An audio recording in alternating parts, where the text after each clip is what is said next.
This is our next session in the poverty chapter. In today's class, we are going to see poor in India. Yes, first, head count ratio.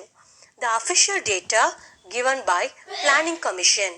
It is estimated on the basis of consumption expenditure data collected by NSESO, that is National Sample Survey Organization. So, in this official data was given by the Planning Commission and it is estimated on the basis of consumption expenditure. Yes, and the data which is collected by NSSO. In 1973 to 74, more than 320 million people were below poverty line, that is 55% of total population.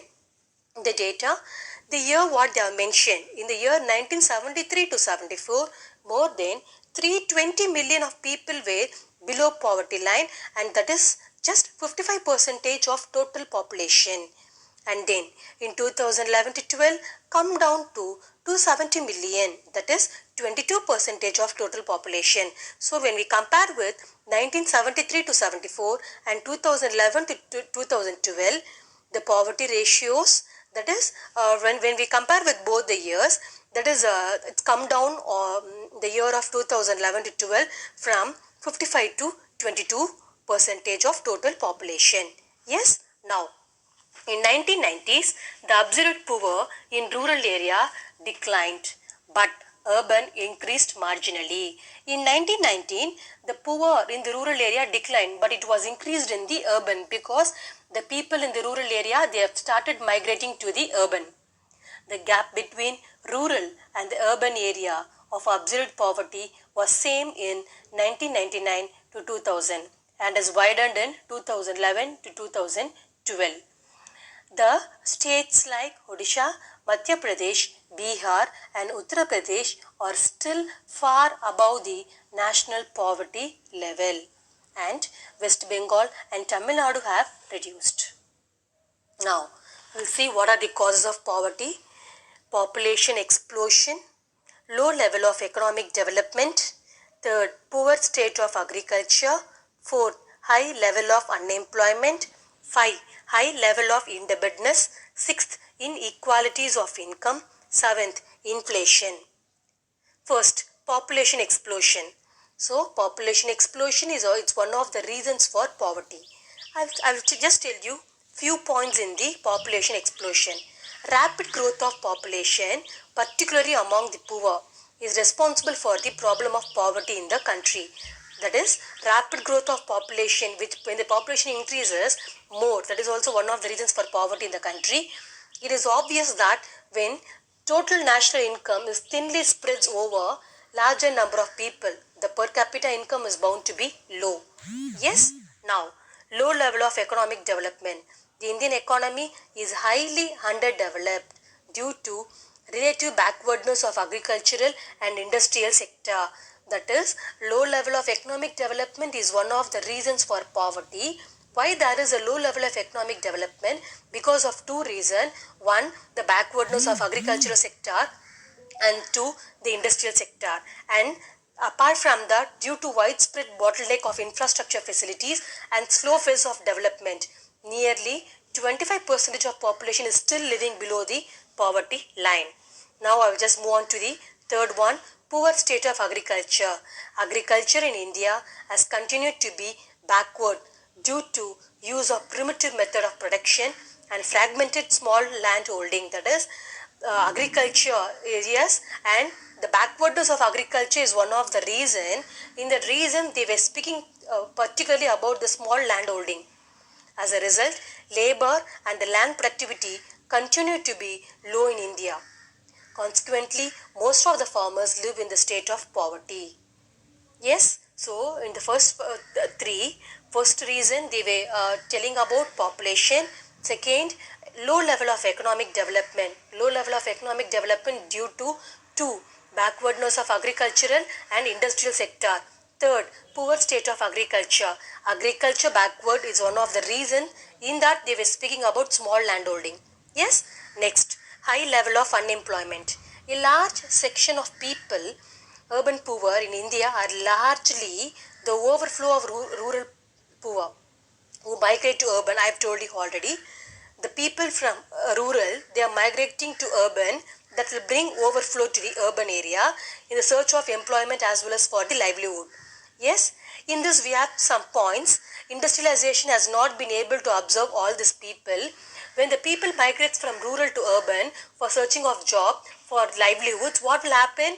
It will be a overflow in the industrialization. So in the industries, it's unable to absorb all these people. Yes. Second, most of the urban poor are either unemployed or temporarily employed as a casual labor. Yes, either they will employ these people like that is urban poor, either they are unemployed, they are not getting any job, or temporarily they are employed as a casual labor.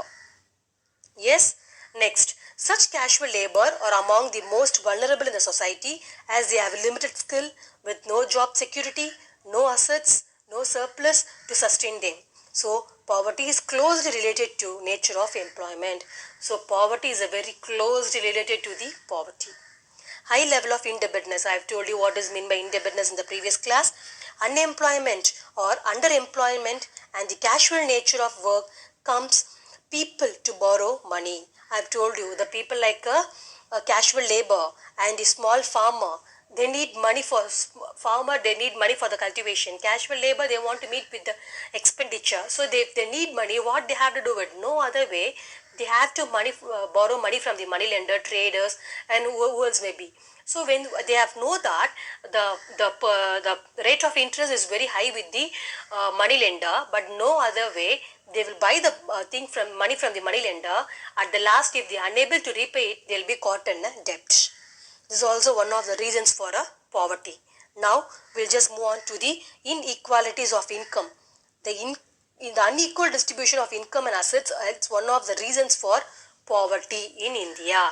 The last, inflation.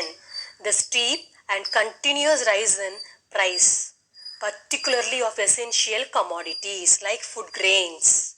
Yes, and the sharp rise in the price and negligible change in the monetary income decreased the purchasing power of low income earners and resulted in the lower standard of living.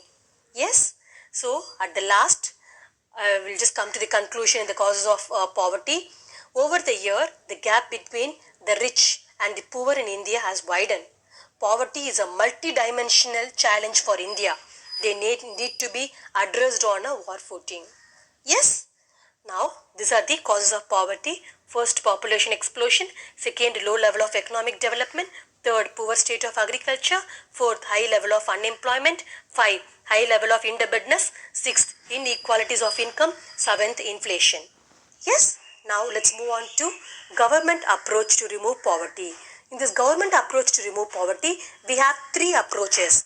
Growth oriented approach, poverty alleviation program, minimum needs program. Yes, growth oriented approach. This approach was initiated from the first 5-year plan.